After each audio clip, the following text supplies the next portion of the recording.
Türkmenistanyň dürli regionlaryna ýaşaýyşçy müdürlikleriniň işgärleri hojalyklary aýlanyp ýaşaýjylardan maska giýmek, öýde galmak we sosial aralygy saklamak barada mejburi dilhat alýar. Bu barada Türkmen Nokot News neşri 17 awgustda habar berdi. Hata gol çekmek bilen ýaşaýjylar özlerinden edilýän talaplary berjay etmäge, şol sany azyk haritlaryny we derman serişdelerini satyn almakdan daşgary sebäpler boýunça daşary çykmazlygy borçlanýar.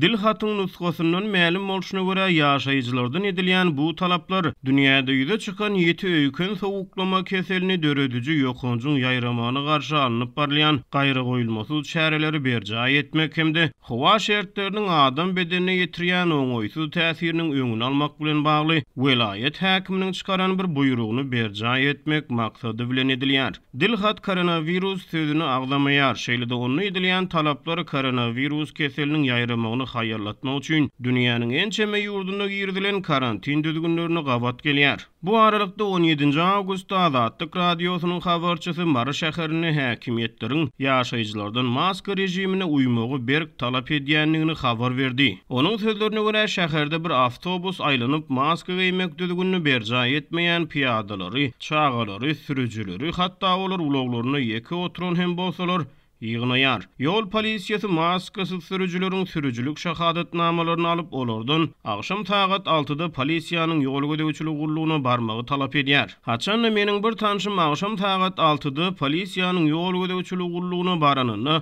ol ýerde özi ýaly 300 töweregi adamyň ýygnananyny görýär. Ýol polisiýasy olar bilen maska düzgüniniň bozulmagy barada gürrüňdeşlik geçmeýi isläpdir diýip habar çaýtdy. Onuň sözlerine görä soňra polisiýanyň ýol gödäwçilik gurulugynyň bir işgäri adamlary olaryň maska giýmeýänlikleri üçin jerime ýazmagy görkezmäniň ýokdugy sebäpli sürüjüleriň käbirine apteşka ýok, käbirine ýangyn söndürüji ýok diýen bahanalar bilen jerime ýazýar. Ýöne sürüjüleriň arasyna 20 töweregi adam özlerini haýsy düzgüni bozan bolsalar, şonuň esasyny, ýagny maska giýmek düzgüniniň esasyna jerime ýazylmagyny talap edýär. Soňra şol 20 töweregi adam welaýet prokuraturasyna äkidildi. Olar soňra ýene polisiýanyň ýol gödäwçilik gurulugyna getirildi. Soňra hemmesine maska giýmeklik barada duýduruş berip sürüjülük şahadatnamalaryny gaýtaryp berdiler we olary goýberdiler diýip habar çaýtdy. Kanunlaryna bolsa olaryň bozmadyk düzgünleri boýunça jerime ýazdylar diýip bol sözüne goşdy. Mundan öňe 12 awgustda Azatlyk radiosynyň habarçysy Bayram aldy. Ýol polisiýasynyň we döwlet salyk tutgunlygynyň işgärleriniň maska giýmedik sürüjülere ýörüýte protokol doldurup 60 manat meşberini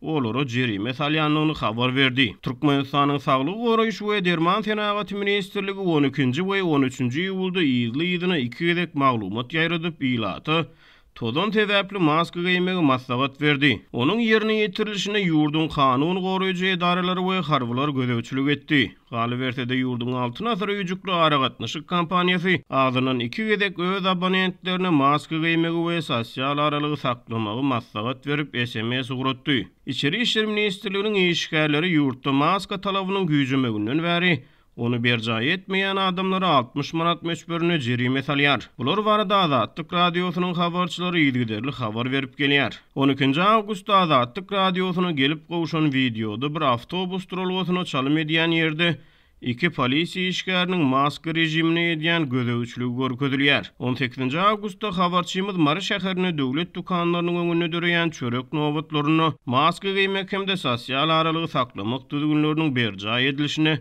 polisiýa işgärleriniň gödäwçilik edýänligini habar berdi.